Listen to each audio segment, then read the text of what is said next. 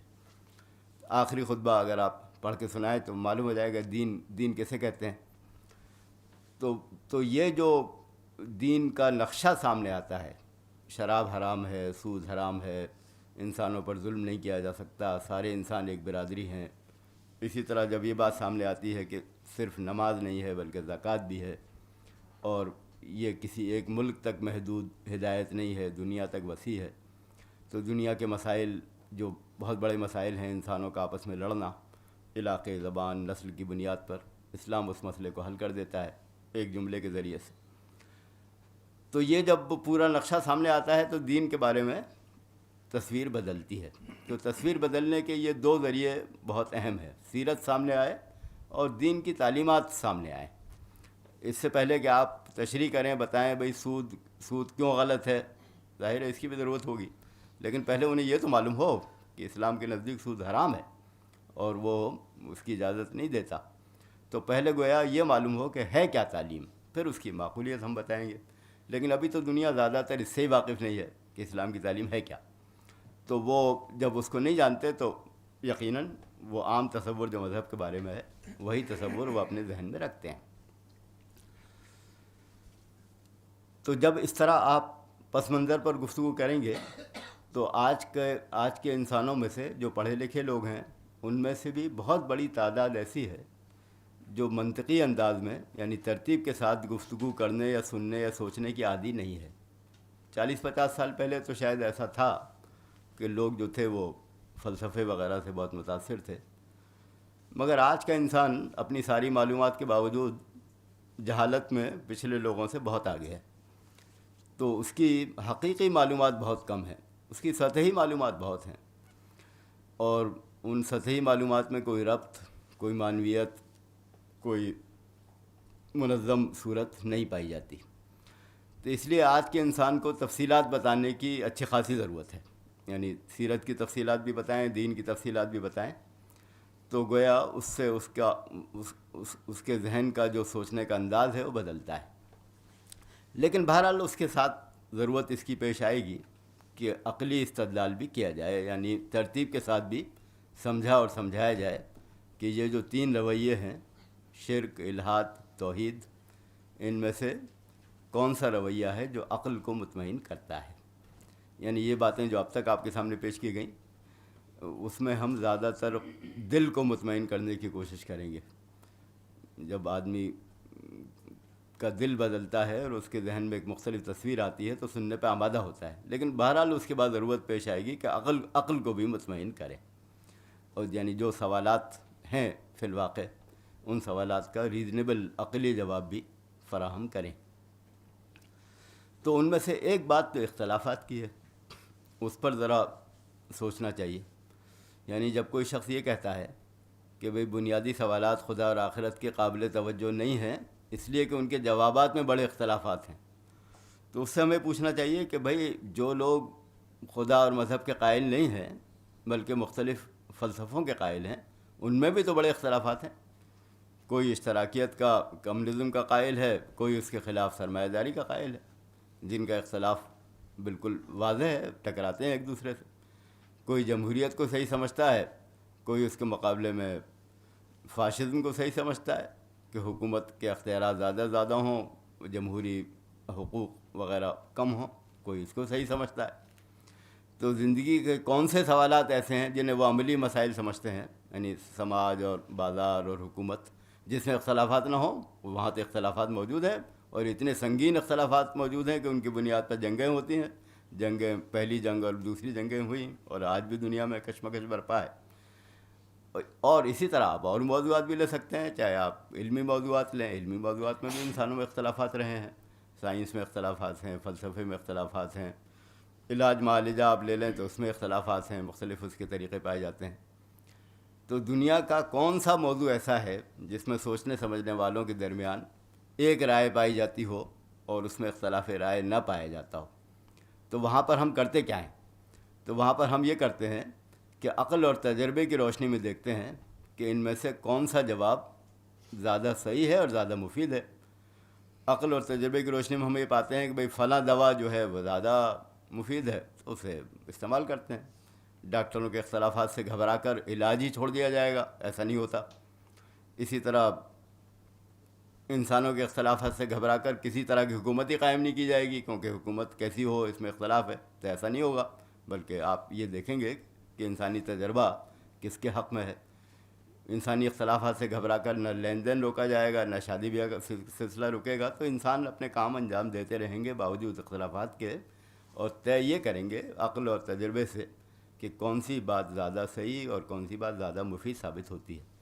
تو یہی بات مذہب کے بارے میں بھی ہے کہ مذہب میں بھی ہم اختلافات سے گھبرانے کے بجائے سوچیں گے مختلف باتیں جو لوگ پیش کر رہے ہیں، کوئی یہ کہتا ہے خدا ہے، کوئی کہتا ہے تین ہے، کوئی انکار کرتا ہے، تو ہم ان کے جو مختلف دعوے ہیں ان کی عقل کی روشنی میں پرکھیں گے کون سی بات معقول معلوم ہوتی ہے، اور پھر تجربے کی روشنی میں پرکھیں گے کون سی بات ماننے سے انسان اچھے انسان بنتے ہیں، کون سی بات ماننے سے انسان برے بنتے ہیں، کون سا طریقہ اختیار کرنے سے سماج کے مسائل حل ہوتے ہیں، کس طریقے سے حل نہیں ہوتے۔ تو عقل بھی ہمارے سامنے کسوٹی ہوگی، تجربہ بھی کسوٹی ہوگا۔ تو ایک تو بات وہ ہے جو ہمیں رکھنی چاہیے جب عقلی استدلال کا موقع آئے کہ بھئی اختلافات سے گھبرا کر کسی سنجیدہ موضوع پر جس کی ہمیں ضرورت ہو، اس موضوع پر غور و فکر کرنا روکنا نہیں چاہیے، بلکہ جس طرح ہم دنیا میں اور چیزوں کے بارے میں صحیح نتیجے پہ پہنچ جاتے ہیں، تجربہ مدد کرتا ہے، ہماری عقل مدد کرتی ہے، اسی طرح اس معاملے میں بھی پہنچ سکتے ہیں۔ تو اختلافات اس کی وجہ نہیں۔ اب جو چیز سامنے ہے ان کے، وہ یہ ہے کہ انسان جب دنیا پہ غور کرنا شروع کرتا ہے تو بہرحال اس کی کچھ نہ کچھ توجیہ کرتا ہے۔ اثر جو انسانوں کو پڑتا ہے مختلف باتوں کا، اس اثر کا جائزہ بھی آپ لے سکتے ہیں، لیکن انسان سب سے پہلے تو اپنے آپ کو اور کائنات کو دیکھتا ہے اور کچھ نہ کچھ اس کی توجیہ کرنا چاہتا ہے۔ یہ بات کہ یہ دنیا جو ہمیں نظر آتی ہے یہ بڑا منظم نظام ہے، اس میں تو کوئی شبہ ہی نہیں ہے۔ روزانہ سورج نکلتا ہے، دن ہوتا ہے، پھر رات ہوتی ہے، یہاں پر ہواؤں کا اور بارش کا انتظام موجود ہے، زمین پر انسانوں کی ضروریات پوری کرنے کے لیے چیزیں موجود ہیں، فضا میں انسان کے لیے ہوا موجود ہے، سورج کی روشنی اور گرمی کا انتظام ہے۔ تو جس طرف بھی ہم دیکھتے ہیں تو ہمیں دنیا ایک منظم نظام نظر آتی ہے، اور جیسے جیسے انسان اس راستے میں آگے بڑھتا چلا جاتا ہے وہ اس کی حیرت بڑھتی چلی جاتی ہے کہ اس نظام میں کس درجے کی تنظیم ہے، کس درجے کا تناسب ہے، کس درجے کا حسن ہے، جو پوری کائنات میں ہر جگہ نظر آتا ہے۔ تو اب انسان فطری طور پر یہ سوال کرتا ہے کہ اس کی توجیہ کیا ہے، یعنی ایسا کیوں ہے۔ آپ یہ کہہ سکتے ہیں بھئی کیا ضرورت ہے سوال کرنے کی، کھاؤ پیو، لیکن بہرحال آپ انسان کو سوچنے سے نہیں روک سکتے، تو انسان کی منفرد خصوصیت ہے تو وہ کھائے پیے گا تو ضرور، اس لیے کہ اس کی ضرورت ہے، لیکن وہ پوچھے گا بھی کہ بھئی یہ سب کیا ہے، یہ سب کیا ہے، یہ سب کیوں ہے، اور اس کے بعد انجام کیا ہے۔ تو ایک پہلو سے انسان اس طرح سوچتا ہے اور ان سوالوں کا جواب چاہتا ہے۔ اس کی وہ توجیہ جو لوگوں نے کی، جنہوں نے یہ کہا کہ بھئی اس نظام کو چلانے والی بہت ساری طاقتیں موجود ہیں جن کو دیوی دیوتا وغیرہ کہا جاتا ہے، کوئی ہواؤں کا انتظام کرتا ہے، کوئی بارش کا کرتا ہے، تو یہ توجیہ وہ ہے جسے شرک کہا جاتا ہے۔ یعنی یہ شرک کی وہ شکل ہے جو جو جھوٹے معبود ہیں ان کو فی الواقع کچھ طاقت حاصل ہے، یہ بات لوگ دعویٰ کرتے ہیں۔ شرک کی اور شکلیں بھی ہیں، لیکن بہرحال ایک شکل یہ بھی ہے جو ہندوستان میں بھی جس کی باتیں کہی جاتی ہیں کہ بھئی وایو کا فلاں دیوتا ہے اور آگ کا فلاں دیوتا ہے، اور چاند پر حکومت اس کی ہے اور سورج پر اس کی ہے۔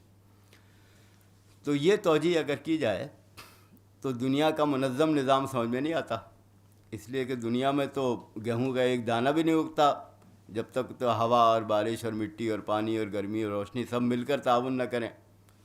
تو زمین سے لے کر آسمان تک کروڑوں کلومیٹر کے دائرے پر جب آپ غور کریں تب گیہوں کے دانے کے اگنے کے اسباب نظر آتے ہیں. یعنی 1-2 کلومیٹر کی بات بھی نہیں ہے، کروڑوں کلومیٹر تک وہ دائرہ پھیلا ہوا ہے. تو کیا یہ ممکن ہے کہ ایک ہستی سورج پہ حکومت کرتی ہو اور ایک بارش پہ کرتی ہو اور وہ مل کر اس طرح کام کریں کہ نظام چلتا رہے؟ تو یہ بات انسانی عقل میں نہیں آتی. یہ ممکن ہی نہیں ہے کہ بااختیار ہستیوں کو آپ الگ الگ محکمے دے دیں اور وہ الگ الگ محکمے اس کے باوجود مل کر کام کرتے رہیں. البتہ اس صورت میں کر سکتے ہیں جب کہ وہ ایک طاقت کے تحت ہوں اور اسی کی ہدایت کے تحت کام کرتے ہوں. تو یہ بات اللہ کے نبی بتاتے ہیں کہ وہ جو تمہارا خیال ہے کہ کچھ ہستیوں کے کام سپرد ہیں، تو وہ خیال تو صحیح ہے، مگر وہ ہستیاں جو ہیں فرشتے ہیں اور ان کو کوئی اختیار حاصل نہیں ہے، بلکہ ان کو اللہ تعالیٰ نے جو کام بتائے وہ کام وہ کرتے ہیں. تو کام تو اس نے یقیناً سپرد کیے فرشتوں کے، لیکن وہ فرشتے دیوی دیوتا کی حیثیت نہیں رکھتے کہ وہ خود تو طے کرتے ہوں کہ ہمیں کیا کرنا چاہیے، بلکہ وہ تو اللہ کے حکم کے اور ہدایت کے پابند ہے. تو اس صورت میں تو یقیناً ہم آہنگی کے ساتھ کام چل سکتا ہے. تو شرک والی توجیہ تو کوئی بھی معقول انسان نہیں مان سکتا جب بھی وہ کائنات کی توجیہ کرنا شروع کرتا ہے. اس کے بعد صرف 2 باتیں بچتی ہیں، ایک الہاد ہے اور ایک توحید ہے. توحید سے سارے سوالوں کا جواب مل جاتا ہے. یعنی اگر آپ یہ مان لیں کہ ایک آقا ہے، ایک خدا ہے، ایک اللہ ہے جو مالک بھی ہے، خالق بھی ہے، جو کائنات کی نگرانی بھی کر رہا ہے، جو اس کا انتظام بھی چلا رہا ہے، تو پھر یہ بات انسان کی سمجھ میں آسانی سے آ جاتی ہے کہ ہم آہنگی کیوں ہے، سورج اور چاند میں اور بارش اور ہواؤں میں تعاون کیوں ہے، انسانی زندگی کس طرح قائم ہے، یہاں پر حسن اور تناسب اور نظم جو پایا جاتا ہے وہ اس کی وجہ کیا ہے، یہ بات سمجھ میں آ جاتی ہے. تو بہت بہت آسانی سے اس کی توجیہ ہو جاتی ہے. تو اب شرک سے توجیہ بالکل نہیں ہوتی، لیکن پڑھے لکھے انسانوں کی ایک خاصی تعداد آج ایسی ہے جو اس بات کو نہیں مانتی، بلکہ اس کے بجائے یہ کہتی ہے کہ یہاں کوئی خالق اور مالک نہیں ہے اور کوئی انتظام چلانے والا نہیں ہے، یہ کائنات خود بخود چل رہی ہے، اور اس میں جو کچھ بھی آپ کو ترتیب اور نظم وغیرہ نظر آتا ہے یہ محض اتفاق کی حیثیت رکھتا ہے. یعنی بائی چانس اتفاق سے ایسا ہو گیا ہے کہ یہ تناسب قائم ہو گیا ہے. تو یہ اصل دعویٰ ہے.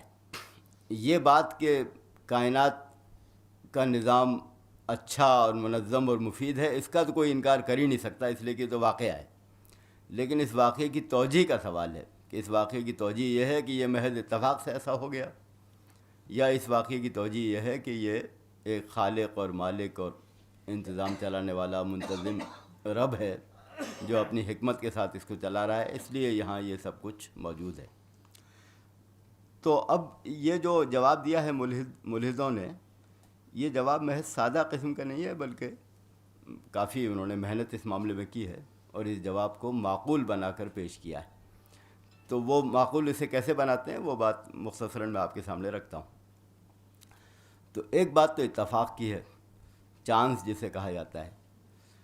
اگر غور کیا جائے تو جن لوگوں نے اس موضوع پر لکھا ہے وہ سب یہ سمجھتے ہیں اور کہتے بھی ہیں کہ وہ نظام جس کے اندر قانون موجود ہو اس میں بعض چیزیں اتفاقی طور پر پیش آ سکتی ہیں.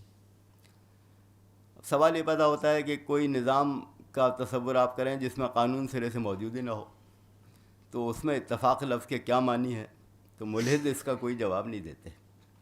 یعنی وہ فرض کر لیتے ہیں کہ کائنات کے اندر قانون موجود ہے اور اس قانون کی موجودگی کے باوجود بعض چیزیں اتفاقی طور پر ہو جاتی ہیں. تو اب وہ سوال تو باقی رہا، یعنی آپ نے محض اس سوال کو ذرا پیچھے کر دیا، حسن اور ترتیب کی توجیہ اتفاق کو قرار دیا، لیکن اس کے ساتھ یہ کہا اور کبھی کبھی نہیں کہا، ویسے ہی سمجھ لیا کہ دنیا میں قانون موجود ہے. تو سوال وہاں پہنچ جاتا ہے کہ وہ قانون آخر کیوں موجود ہے. یعنی قانون فطرت جسے کہا جاتا ہے، لا آف نیچر، اگر آپ حسن اور ترتیب کی توجیہ اتفاق سے کریں تو قانون فطرت کی توجیہ کیا ہے؟ قانون کہاں سے آیا؟ تو وہ اس قانون کی توجیہ کیا ہے؟ تو خدا کو ماننے والے تو اس کی توجیہ کرتے ہیں کہ خدا نے کائنات بھی بنائی اور اس کو قانون بھی دیا.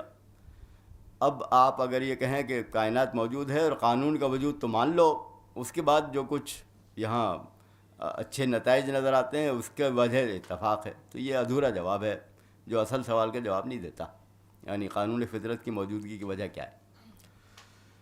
تو ایک طریقہ تو یہ بات ہے، تو اس میں آپ نے دیکھا کہ وہ اصلاً ملحدوں کا طریقہ سوال سے بچنے کا ہے، اور جب وہ سوال سے نہیں بچ پاتے تو وہ قانون کی موجودگی مان لیتے ہیں اور اس کے تحت اتفاق کے تصور کو پیش کرتے ہیں۔